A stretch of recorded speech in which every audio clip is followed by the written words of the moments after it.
आपका पोस्चर कैसा होना चाहिए, क्योंकि यहाँ देखते हैं कोई आड़े तिरछे ऊबर खाबर आके बांके बैठे हुए हैं, चलते हैं उसी प्रकार से, बैठते हैं उसी प्रकार से। और इससे क्या होता है, एक डॉक्टर लॉरेंस हुए हैं, इसने इस क्षेत्र में बहुत काम किया है। कितने कमर दर्द वाले रोगी हैं, जरा हाथ उठाना। कमर दर्द वाले, उसका सबसे बड़ा कारण ये बताया है कि 85% कमर दर्द का कारण क्या होता है, आपका रॉन्ग पोस्चर। मालूम ही नहीं कि कैसे बैठना चाहिए, कैसे सोना चाहिए, कैसे रहना चाहिए। तो आज इस पर हम चर्चा करते हैं। देखो, इस समय कुर्सी पर बैठते हैं, अब कुर्सी पर बैठने की तरीका भी समझो। कमर दर्द है या जिनको कमर दर्द नहीं है, कैसे बैठना चाहिए कुर्सी पर। तो कुर्सी पर देखो, पहले जो हमारी कुर्सियां होती थी ना, बड़ी साइंटिफिक होती थी, काठ की कुर्सी होती थी, और उसके पीछे जो ना पूरा सपोर्ट होता था। तो क्या करना चाहिए कि उस ऐसे काठ की कुर्सी पर ऐसे बैठो कि हिप्स जो है ना आपका बिल्कुल पीछे लगा रहे उस सपोर्ट के साथ। समझ में आ रही है मेरी बात। और पैर जो है ना, कुर्सी पर जब भी बैठो तो पैर के नीचे फुट रेस्ट जरूर रखा करो, क्योंकि ये फुट रेस्ट कम से कम इतना ऊपर होना चाहिए, ताकि जो है ना पैर उस पर रखेंगे तो इस पर सपोर्ट मिलेगा पीछे की तरफ। और फिर जो नीचे की हड्डी के जो हमारा खास करके लंबर L1 है, L2 है, L3 है, L4 है, L5 है, S1 है, प्रायः जितने भी दर्द होता है ना, इसी से रिलेटेड होता है।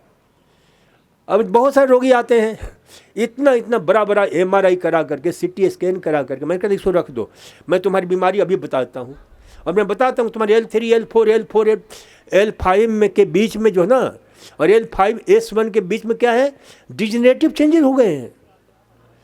उसका जो है नर्व रूट पर दबाव पड़ रहा है उसके कारण, और उसके कारण क्या हो रहा है, दर्द जो है नीचे रेडिएट हो रहा है। क्यों हुआ है, तो गलत पोस्चर के कारण।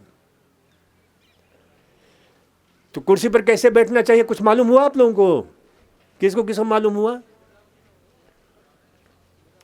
तो नीचे फुट रेस्ट अवश्य रखा करो, ये ध्यान रखा करो। दूसरी बात और सुन लो, कभी भी 1 घंटे पौन घंटे से ज़्यादा देर तक कुर्सी पर मत बैठो। उठ करके भले ही 2 मिनट के लिए ही सही, 3 मिनट के लिए सही, 5 मिनट के लिए ही सही, घूम लिया करो। क्यों घूमो?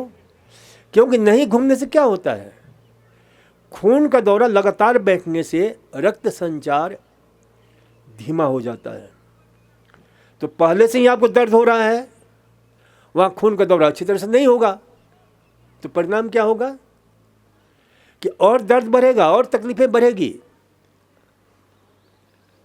तो इसलिए इसे ध्यान रखा करो कि कम से कम पौन घंटे के बाद, आधे घंटे के बाद 5-10, आप इसमें गाड़ी में यात्रा कर रहे हो, ट्रेन में यात्रा कर रहे हो, आप जो है ना इसमें यात्रा कर रहे हो, क्या नाम, कार में, तो कार को पौन घंटे बाद रुक करके 2-4 मिनट थोड़ा सा टहल लो। देखो, जो लोग हवाई जहाज में जाते हैं, कई लोगों को हमने जहाज के अंदर ट्रेनिंग दी है। जब हम जाते हैं ना बाहर, आउट ऑफ कंट्री, 18 घंटे लग जाता है अमेरिका जाने में, वही कनाडा जाने में, तो उस समय तो हम वहाँ पर बताते हैं और हम स्वयं करते हैं कि आधे पौन घंटे के बाद उसमें थोड़ा सा घूम लो, एक जगह खड़े होकर के आइसोमेट्रिक एक्सरसाइज करो।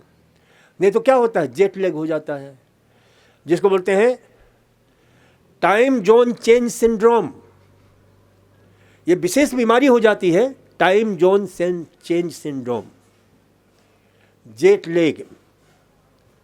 उससे मुक्त होने के लिए, क्योंकि समय क्या होता है, चेंज हो जाता है ना, तो हमारा सर्केडियन रिदम जो बायोलॉजिकल क्लॉक है वो अस्त व्यस्त हो जाता है।